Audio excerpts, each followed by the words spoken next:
नमस्कार, मैं हूं आशीष त्रिपाठी आपके साथ और यह है दोपहर दमदार। जशपुर में धर्मांतरण कराने का आरोप। दरअसल खुले मैदान में चंगाई सभा का आयोजन किया गया। ग्रामीणों ने चंगाई सभा में धर्मांतरण कराए जाने का आरोप लगाया। ग्रामीणों के विरोध के बाद मौके पर पुलिस पहुंची और पुलिस को देखकर पास्टर मौके से फरार हो गया। पुलिस ने चंगाई सभा के आयोजक को हिरासत में ले लिया है। पास्टर और आयोजक के खिलाफ पुलिस ने मामला भी दर्ज कर लिया है। आपको बता दें कि धर्मांतरण के इस मामले में कार्रवाई करने के लिए पुलिस पहुंची थी और पुलिस को देख पास्टर वहां से 9-11 हो गया। धर्मांतरण के मामले को लेकर ग्रामीणों ने विरोध किया था और इस दौरान पास्टर वहां से, जो कि धर्मांतरण के लिए भाषण दे रहा था, कन्विंस कर रहा था लोगों को, वो वहां से कूदकर भाग गया। धर्मांतरण के लिए इन सभी को यहां बुलाया गया था और इस बात की जानकारी जब कुछ ग्रामीणों को लगी तो वे वहां पर विरोध करने के लिए पहुंचे और साथ ही उन्होंने पुलिस को भी जानकारी दी। चंगाई सभा का विरोध किया गया। पास्टर और आयोजक के खिलाफ मामला दर्ज किया गया। जशपुर में धर्मांतरण कराने का आरोप है। दरअसल धर्मांतरण पर बवाल हुआ और खुले मैदान में चंगाई सभा का आयोजन किया गया था और इस सभा में पुलिस जब पहुंची तो पास्टर वहां से फरार हो गया।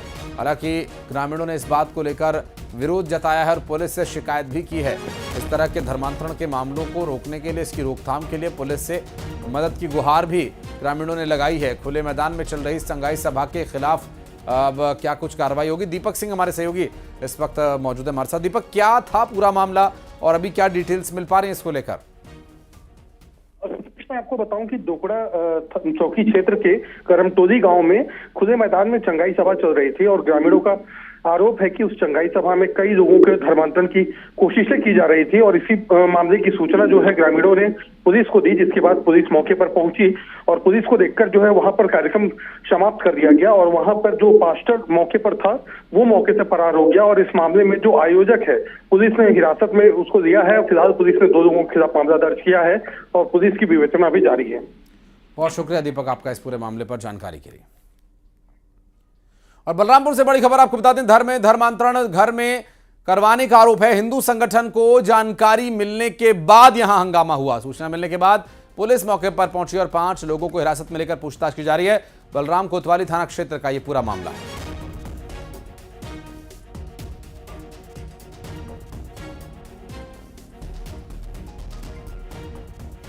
सूरज हमारे सहयोगी फोन लाइन पर है इस वक्त।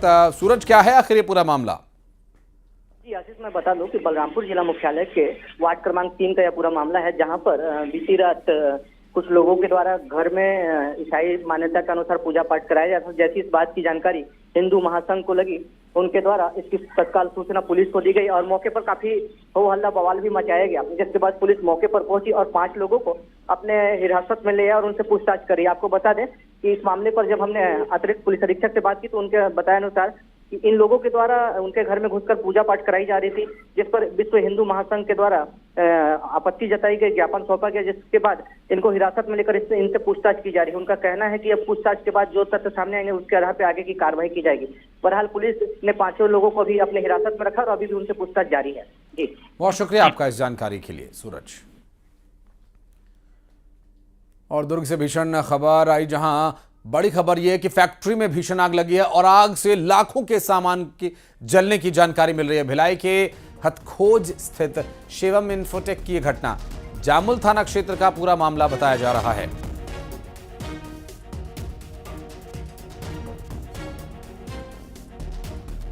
मिथिलेश हमारे सहयोगी फोन लाइन पर है। मिथिलेश, कैसे ये आग लगी, क्या कुछ डिटेल्स मिल पा रही है इसके बारे में? ये आग कैसे लगी इसका पता तो नहीं चल पाया है, लेकिन एक बड़ी आग थी केमिकल की फैक्ट्री थी। यहाँ पर अचानक आज सुबह आग लगी और देखते ही आग जो है वो चारों ओर फैलने लगी। तत्काल फायर ब्रिगेड को सूचना दी गई। मौके पर दमकल के कर्मी पहुंचे हैं। आग बुझाने का प्रयास किया जा रहा है। इस आग बुझाने में लाखों के नुकसान का आकलन किया जा रहा है और पहली प्राथमिकता ये है कि आग को किस तरह से जल्द बुझाया जाए, ये पहली प्राथमिकता है। क्योंकि जो हथखोज का जो क्षेत्र है वहाँ पर और भी कई फैक्ट्रियां हैं जो अगल बगल में है, तो निश्चित रूप से भी आग पे काबू जल्द नहीं पाया गया तो और भी फैक्ट्रियों पे आग भड़क सकती है। तो पहली प्राथमिकता यही कि आग पर काबू पाया जाए। उसके बाद ही ये पता लगाया जाएगा कि आखिरकार वजह क्या थी। तभी मौके पर दस्ता मौजूद है, पुलिस के अधिकारी मौजूद हैं, फायर ब्रिगेड के अधिकारी मौजूद हैं और सभी आग बुझाने का प्रयास कर रहे हैं। जी बहुत शुक्रिया आपका इस जानकारी के लिए मिथिलेश।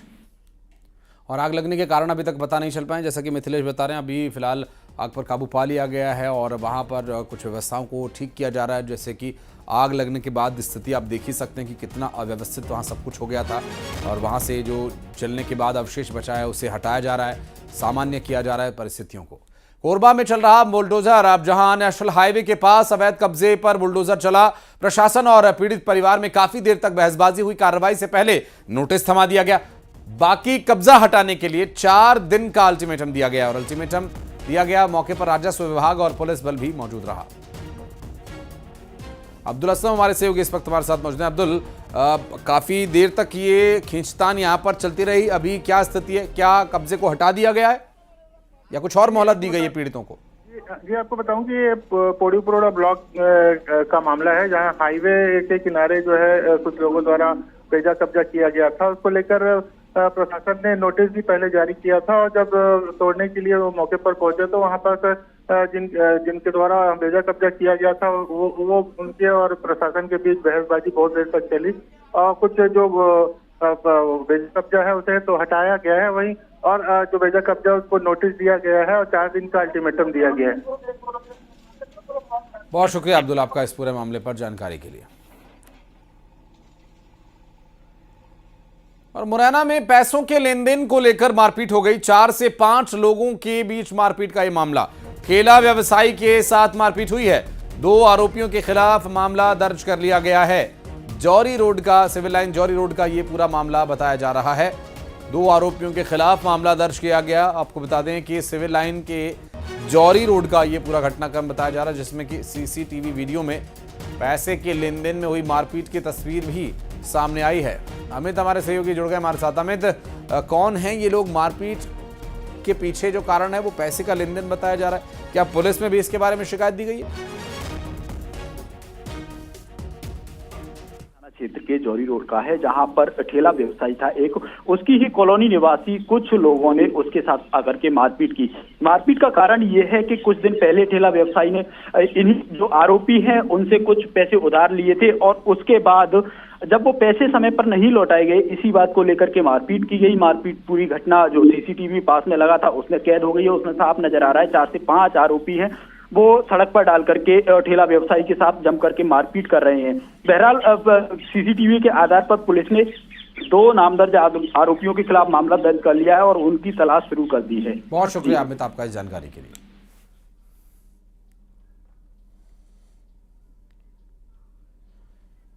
और केंद्रीय राजमार्ग मंत्री नितिन गडकरी का मध्य प्रदेश दौरा, दरअसल आज संस्कारधानी जबलपुर वो जाएंगे, उसके बाद राजधानी भोपाल जाएंगे। केंद्रीय सड़क एवं राजमार्ग परिवहन मंत्री नितिन गडकरी प्रदेश को कई बड़ी सौगात वो देने वाले हैं, सड़क के रूप में, कनेक्टिविटी के रूप में। दरअसल 10,000 करोड़ की सड़कों की सौगात मध्य प्रदेश वासियों को मिलने वाली है। भले ही उनका दौरा जबलपुर और भोपाल की हो, लेकिन 10,000 करोड़ की सौगात सड़कों की मिलने वाली है।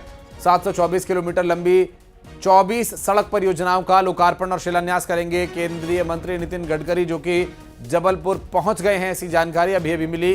नितिन गडकरी का मध्य प्रदेश का ये दौरा बहुत दूरगामी है और आगे तक इसका असर देखने को मिलेगा। आने वाली पीढ़ियों को इसका लाभ मिलेगा जब सड़कों की कनेक्टिविटी बेहतर होगी। दरअसल NHAI की तरफ से करीब 24 प्रोजेक्ट्स मध्य प्रदेश में अभी शुरू किए जाने हैं, जिसे अंतिम रूप देने या यूं कहें कि फाइनल टच देने के लिए जाके उसकी शुरुआत की जा सके। केंद्रीय सड़क एवं परिवहन राजमार्ग मंत्री नितिन गडकरी पहुंचे हैं जबलपुर। के समृद्धि लाती है और मध्य प्रदेश समृद्धशाली बने, इसको लेकर आज एक बड़ा भूमि पूजन और लोकार्पण मध्य प्रदेश में होने जा रहा है। मध्य प्रदेश में 10,000 करोड़ से अधिक के भूमि पूजन और लोकार्पण आज किए जाने हैं। 24 परियोजनाएं हैं जिनको अलग अलग इलाकों में जो आगे क्रियान्वित होगी, उनको आज भूमि पूजन और शिलान्यास राजधानी भोपाल और जबलपुर में आयोजित होने वाले कार्यक्रमों के माध्यम से किया जाना है। इस कार्यक्रम में सबसे प्रमुख तौर पर नितिन गडकरी सड़क परिवहन मंत्री जो है वो यहाँ मौजूद रहने वाले हैं। भोपाल के लाल परेड ग्राउंड पर ये कार्यक्रम आयोजित होगा। कुल 724 किलोमीटर की लंबी सड़क परियोजनाओं का आज वो भूमि पूजन और शिलान्यास करेंगे। इसमें सबसे प्रमुख अगर हम बात करें तो चाहे वह श्योपुर जैसे दूरस्थ इलाकों के सड़कें हों या फिर राजधानी भोपाल के अयोध्या बाईपास की बात हो, इसके अलावा मध्य प्रदेश से राजस्थान, महाराष्ट्र और गुजरात को जोड़ने वाली जो सड़कें हैं उनका भी आज उन्नयनीकरण और चौड़ीकरण करने का शिलान्यास और भूमि पूजन यहाँ से किया जाएगा। तो देखिए, जो सड़कें जो बनेगी तो न केवल मध्य प्रदेश में आवागमन के रास्ते सुगम होंगे बल्कि ट्रांसपोर्टेशन को भी एक नई गति मिलेगी। इसके साथ ही कई पर्यटन स्थल ऐसे हैं जिनसे ये सड़क मार्ग जो है गुजरने वाले हैं। तो जो लोग ये सड़क मार्ग के जरिए परिवहन करते हैं, जो लोग यहाँ पर पर्यटन के लिए पहुंचते हैं, तो ऐसे लोगों के लिए सुगम रास्तों का निर्माण जो है वो मध्य प्रदेश में अब किया जाना है। तो मध्य प्रदेश के लिए आज बेहद खास दिन है। खास दिन इसलिए भी है कि देखिए 10,000 करोड़ की परियोजनाओं का शिलान्यास और भूमि पूजन किया जा रहा है और चुनाव के ठीक पहले ये भूमि पूजन और शिलान्यास हो रहे हैं। तो आने वाले समय में मध्य प्रदेश बीजेपी को चुनाव में भी इस चीज का बहुत फायदा मिलने की पूरी उम्मीद है। कैमरामैन मोहसिन के साथ सैलेंसी, न्यूज 18 भोपाल। और उमरिया में बाघ दिखाई दिया है। दरअसल कटनी उमरिया हाईवे पर बाघ दिखाई दिया। बाघ दिखने के बाद लोगों में दहशत है और बरहीपन क्षेत्र का ये पूरा मामला। बांधवगढ़ टाइगर रिजर्व से बाघ के आने की आशंका जताई जा रही है। देखिए, बाघ, इसके पीछे कुत्ता दौड़ता हुआ नजर आ रहा है। हालांकि बाघ जो है भाग करके जंगल की तरफ को जा रहा है। उमरिया से तस्वीरें सामने आई हैं जहां पर बाघ दिखाई दिया है और वहां कुछ लोग भी आते जाते दिखाई दे रहे हैं। देखिए, वीडियो बनाते हुए लोग दिखाई दे रहे हैं। बाघ की लोगों में दहशत है। क्या वाकई लोगों में बाघ की दहशत है? क्योंकि बाघ का तो वो वीडियो बना रहे हैं। अब ऐसे में सवाल ये उठता है कि क्या वाकई लोगों में बाघ की दहशत है? हालांकि बाघ जो है भागकर जंगल की तरफ चला गया, लेकिन रिहायशी इलाके के आसपास बाघ का इस तरह से दिखाई देना, ये अपने आप में सवाल है कि आखिर बाघ यहां कैसे आया और क्यों।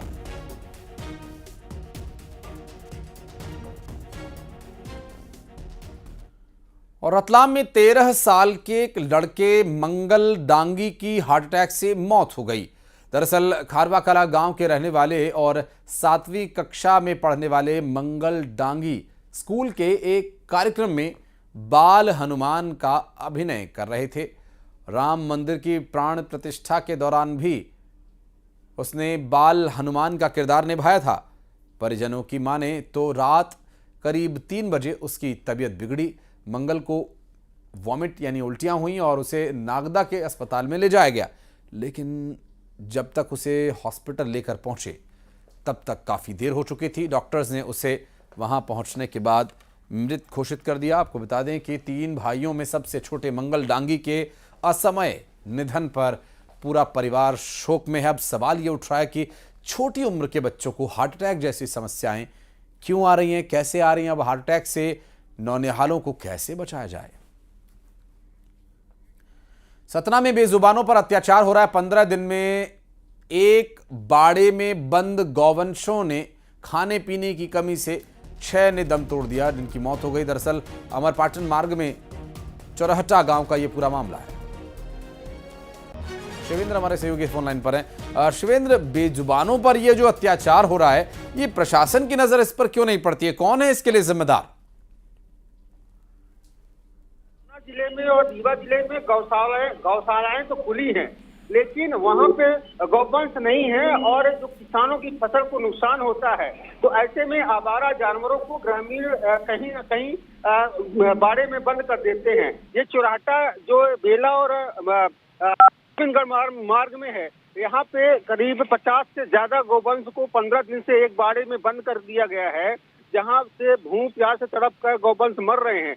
न तो खाने पीने की व्यवस्था है और अन्य कोई व्यवस्था की गई है। बाड़े में ताला लगा के कोई अज्ञात व्यक्ति निकल गया है और गौवंश वहाँ पे भूख से तड़प कर मर रहे हैं, लेकिन प्रशासन स्तर पर कोई व्यवस्था अभी तक नहीं की गई है ताकि उन गौवंशों को खाना पानी की व्यवस्था की जा सके।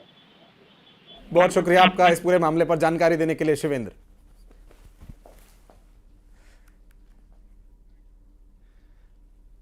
और इंदौर में बीआरटीएस को ग्रीन कॉरिडोर बनाने की कवायद शुरू हो गई है। एआईसीटीएसएल अब डीजल और सीएनजी बसों को हटाकर यहां इलेक्ट्रिक बसों को चलाने की तैयारी में है।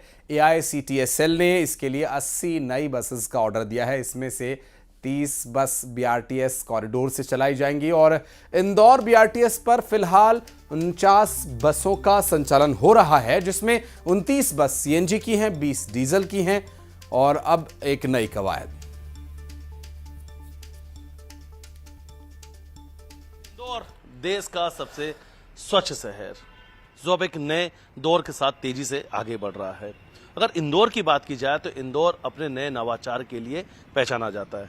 अब इंदौर में एक नई शुरुआत होने जा रही है। इंदौर का बीआरटीएस में अब बहुत जल्द ई बसें चलने वाली हैं, यानी इलेक्ट्रॉनिक बसें अब इंदौर के बीआरटीएस पर दौड़ने वाली हैं। वो बस भी मैं आपको दिखा देता हूँ। और ये जो इस वक्त आप बस तस्वीर में देख रहे हैं, ये बस तमिलनाडु के त्रिची से आई है और ये बस की जो कीमत है लगभग 1.5 करोड़ रुपए है। पहली बस आ चुकी है और जल्द ही 30 बसें और आने वाली हैं। फिलहाल अगर इंदौर के AICTSL की बात करें तो 4 अलग अलग रूटों पर 40 बसें चल रही हैं, जो बीआरटीएस पे नहीं चलती हैं। अलग अलग जहां अलग अलग क्षेत्रों चलती है, पब्लिक ट्रांसपोर्ट में उनका इस्तेमाल चल रहा है।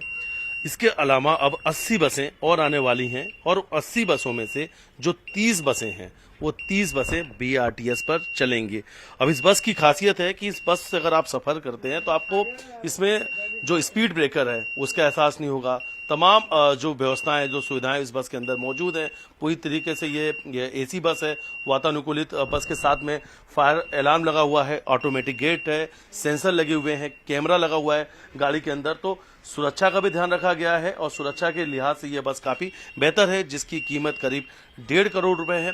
और खास तौर पर इंदौर के बीआरटीएस के लिए बस तैयार की गई है।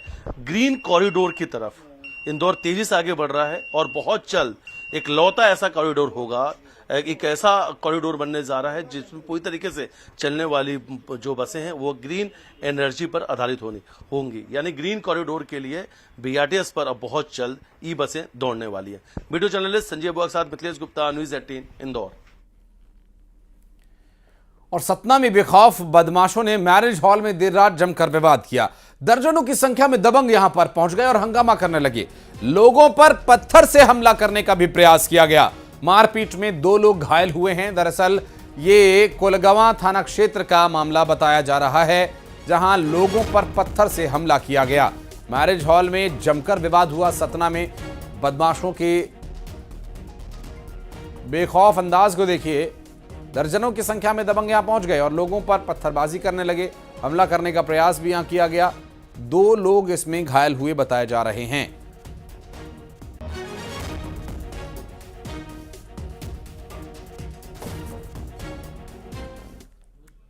और छतरपुर से बड़ी खबर आपको बता दें, बिजावर हादसे का वीडियो सामने आया। ट्रैक्टर ट्रॉली की टक्कर से जहां 3 बच्चों की मौत हुई थी, 3 दर्जन श्रद्धालु भी इसमें घायल हुए थे। ट्रैक्टर पर सवार होकर श्रद्धालु जा रहे थे।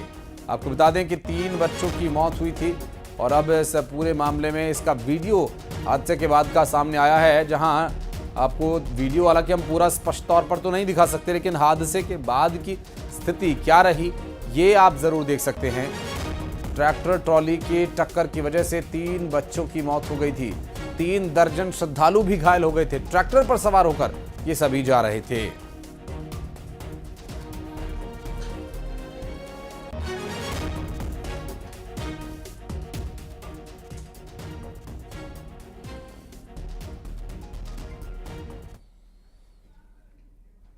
और अब खबरें 2020।